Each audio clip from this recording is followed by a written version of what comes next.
নমস্কার, আমি ডক্টর সুদীপ হালদার। আমি ক্যান্সার সার্জন।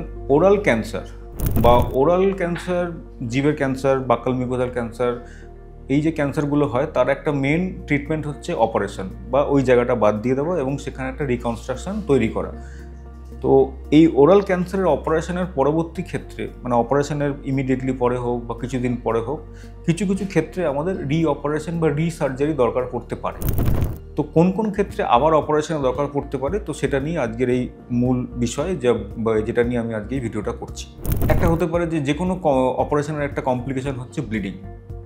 কিছু কিছু ক্ষেত্রে দেখা যেতে পারে যে যেখানে আমরা অপারেশন হওয়ার পরে সেখানে পোস্ট অপারেটিভ এরিয়াতে খুব ব্লিডিং হচ্ছে, যেটা ব্লিডিং কন্ট্রোল করার জন্য আমাদের অপারেশন লাগতে পারে। এখন যেরকম প্রযুক্তিগত উন্নতি হয়েছে, যেভাবে গ্যাজেট ইউজ করা হয়, তাতে এই ধরনের কমপ্লিকেশনগুলো অনেকটাই কম, বাট স্টিল এটা একটা ভ্যালিড কমপ্লিকেশন, যেখানে একটা পোস্ট অপারেটিভ ডে 1 বা ডে 2-তে অপারেশনের একদিন বা দুদিনের মাথায় হঠাৎ করে কোথাও একটা ইনফেকশন হোক বা একটা ব্লিডিং যেটা হচ্ছে, সেই ব্লিডিংয়ের জন্য কিন্তু অপারেশন লাগে। 2 নম্বর, ইনফেকশনের জন্য যে উন্ড বা ঘা, যেটা কি সেলাই করা হয়েছিল সেখানে কোনো ইনফেকশন হলো, সেখানটা ঘা হলো এবং সেটা কিন্তু আবার আমাদের সেই ঘাটাকে বাদ দিয়ে আবার অপারেশন বা সুচারিং দরকার পড়তে পারে।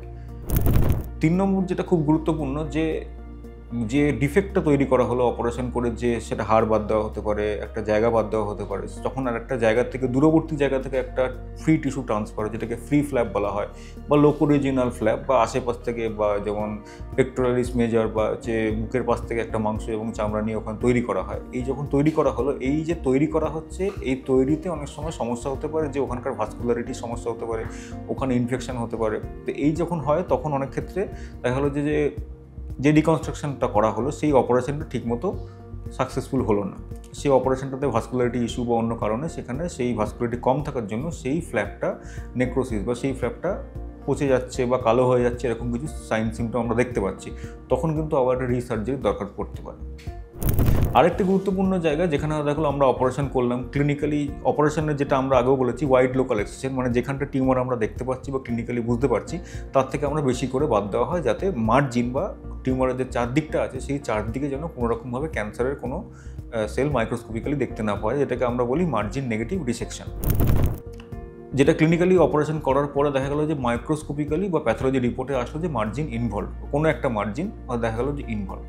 এখন এটা হতে পারে যে এমন একটা জায়গায় যেখানে আরেকবার অপারেশন করা ফিজিবিলিটি রয়েছে, তো দেন আরেকটা অপারেশন দরকার পড়তে পারে। অনেক ক্ষেত্রে যখন মার্জিন পজিটিভ হয়, যদি ফোকাল ইনভলভ থাকে, সেরকম ক্ষেত্রে কেমো রেডিয়েশন একটা ডেফিনেটলি, ওরাল ক্যান্সারের ক্ষেত্রে যদি মার্জিন পজিটিভ হয়, একটা কেমো রেডিয়েশন একটা ডেফিনেটলি একটা ইন্ডিকেশন। কিন্তু অনেক ক্ষেত্রে যদি দেখা যায় যে সেই জায়গাটা অ্যাক্সেসিবল, সেই জায়গাটা আবার অপারেশন করা জায়গায় যেতে পারে। শুধু ওরাল ক্যান্সার বলে না, অন্য অনেক ক্ষেত্রে যেমন ব্রেস্ট ক্যান্সারের ক্ষেত্রেও যদি মার্জিন পজিটিভ এরকম হয়, তো অপারেশনের একটা জায়গা থাকে। তো এইগুলোই হচ্ছে অপারেশনের পরবর্তী যে অপারেশন, সেই কমপ্লিকেশনের জন্য এইগুলো কিন্তু দরকার পড়তে পারে। তো এটাই ছিল ওরাল ক্যান্সারের অপারেশনের পরে সেকেন্ড সার্জারি বা রিপিট সার্জারি কিন্তু দরকার পড়তে পারে। তো এগুলি ছিল তার এক্সাম্পল বা তার কারণ। তো এটা নিয়ে যদি আপনার কিছু কোশ্চেন থাকে, ডেফিনেটলি আমাকে লিখে জানান, আমি তার উত্তর দেওয়ার চেষ্টা করব। নমস্কার।